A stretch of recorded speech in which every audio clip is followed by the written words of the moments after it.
Hi, this is Brother Peter Diamond, and sometime back I read the book called The Exorcism of Anneliese Michel by Felicitas Goodman.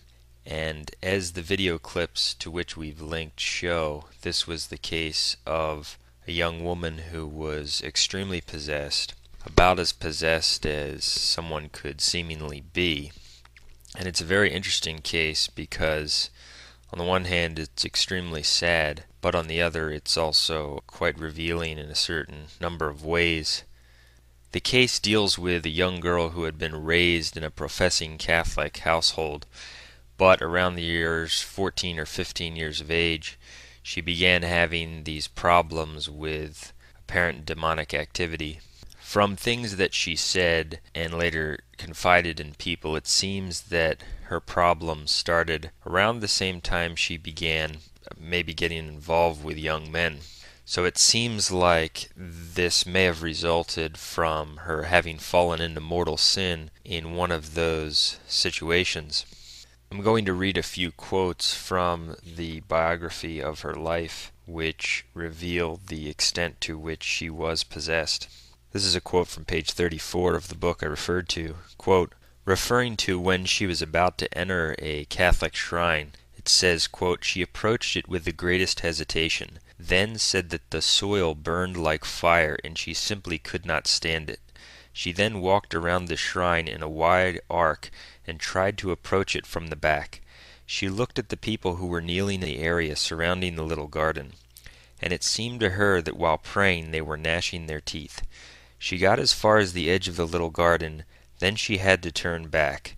Coming from the front again, she had to avert her glance from the picture of Christ in the chapel. She made it several times to the garden, but could not get past it. She also noted that she could no longer look at medals or pictures of saints. They sparkled so intensely that she could not stand it. End quote. Here's another interesting quote from page 35. Quote, she spoke with a voice like a man's, made fun, so to speak, of the priest. She was simply not Anneliese anymore. She tore off a medal that Frau Hein was wearing, and she exuded a stench like Frau Hein had never smelled before, like fecal matter or something burning. Everyone in the bus could smell it. As Frau Hein told me, the other passengers in the bus were quite angry that a young girl would behave in that manner, talking very loudly and all that. It was something completely unbecoming under the circumstances. Here are some other quotes about what happened to her as the evidence of her demonic possession began to pile up. This is from page 71. Quote, Anneliese seemed to develop a peculiar aversion to all sacred objects. She removed a picture of Christ from the wall. In Maria Klug's room she threw her rosary into the corner during a prayer session of the little group. During a conversation her face contracted into a real hideous grimacing countenance that I cannot describe in detail. Her body became completely stiff. It took half an hour before the cramp disappeared. Now, what's particularly sad about this case is that as she started to recognize that her problems were demonically related, she approached the local priests, and this occurred in the 70s, late 60s and then into the 70s, so these were Novus Ordo priests, but they were a little bit more conservative, these particular priests, and generally speaking, the Vatican II apostasy hadn't been so thoroughly imbibed that there were no even remotely conservative priests left, even though anyone who's in the Novus Ordo is not truly conservative. And so she began to consult them about possibly getting an exorcism done, and they went to the bishop, and the bishop delayed and delayed and delayed, and it was just ridiculous how long he waited to give the permission to perform an exorcism. Here's a quote from page 66 of the book I've been quoting from, and this quote comes after Anneliese had exhibited many of the signs of demonic possession which we've covered and many others which I did not even read. Quote, Bishop Stangl was not convinced. He instructed Father Alt to continue observing the case, but he was not to recite the solemn prayer of exorcism over her. Anneliese may have foreseen that decision, because even before it came she decided to take matters into her own hands. She felt Father Alt was only half convinced that she needed priestly help. She knew that she needed more than she was getting now. And so I think that this is another example of how evil the Vatican II Church is and faithless it is, how you have a clear case of demonic activity going on, where exorcism is needed and this girl wants it, and yet because they are faithless apostates, they delay and delay and delay and let evil prevail. So her problems just continued to get worse and worse. In the rooms where she stayed in her home, she spread a horrible dung-like stench. This is from page 77, quote, Herr Michel received me and took me immediately to the living room. It was filled with a horrible stench of something burning and of dung that penetrated everything. Herr Michel expressly called my attention to it and told me that Anneliese had been in the room just before. In other rooms of the Michel home and on the outside I could detect no trace of the stench.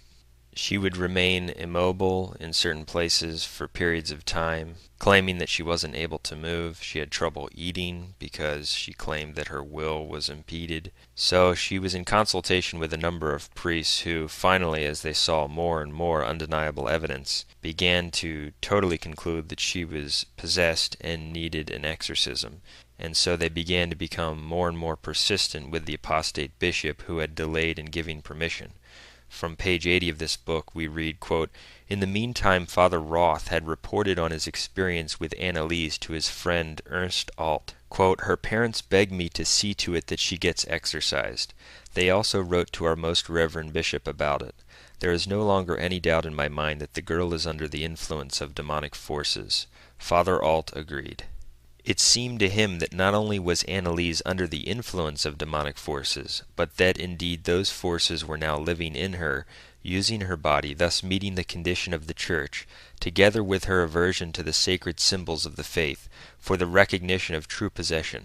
He had been convinced of that earlier on the basis of the painful scene in Anneliese's room in the Ferdinandium, and had told Bishop Stengel on the phone at the time. But once more the bishop had counseled patience. He went to Würzburg to speak to Bishop Stengel personally, but the bishop was on vacation. So he wrote to the apostate bishop at his vacation address, and the bishop at last relented and gave oral permission for saying the exorcism over Anneliese, but only the small one. During the recitation of the small exorcism, Anneliese began to whimper and to moan, and she pleaded, Stop, it's burning. When asked where, she answered, In my back, in my arms. What was also striking on that day was that she tried to knock the book containing the exorcism prayer according to Pope Leo XIII out of Father Alt's hands. When we left the Michel home about 2 hours later, we were both convinced more than ever that we were dealing with a case of possession. After the exorcism, her problems did not go away. Anneliese's torment reached heights that no one could possibly have anticipated. Sleep was nearly impossible, allowing her at most 1 or 2 hours uneasy rest. She rushed through the house, up and down the steps, bucking like a billy goat. She knelt down, then got up, again with incredible speed until her knees swelled and were ulcerated.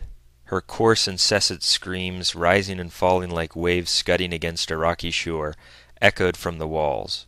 Then a peak would come, she would tremble and twitch, and, as a consequence of the enormity of her agitation, she would lapse into complete catatonic-like rigidity, not moving arms or legs, and even the screams at last would cease for a while. Along with her excitation came muscle power that was close to superhuman. Peter saw her take an apple and effortlessly squeeze it with one hand so that the fragments exploded throughout the room. Fast as lightning, she grabbed Roswitha and threw her on the floor as if she were a rag doll. Her neck muscles tensing like bands of steel, she could not swallow any solid food and could take liquids only sometimes. She stuffed flies and spiders into her mouth, tried to chew on coal, urinated on the kitchen floor and licked it up, and chewed on panties soaked with urine. Love became hate, her family learned to duck her vicious blows. Now I'm quoting this in detail in order to illustrate 2 points. Number 1, that it's hard to imagine almost anything worse which could befall an individual. Becoming possessed, and possessed to this point, where not only are demons inside a person, but are not allowing a person to do what that person wants to do and forcing it to do other things. And the second point is that the devil is in existence. that he's out there trying to drag souls into hell to get people into mortal sin and into his kingdom, whereby they become vulnerable to things like demonic possession, demonic influence, and ultimately being the property of the devil, so that if that person dies in the state of mortal sin, that person will be with the devil in hell for all eternity.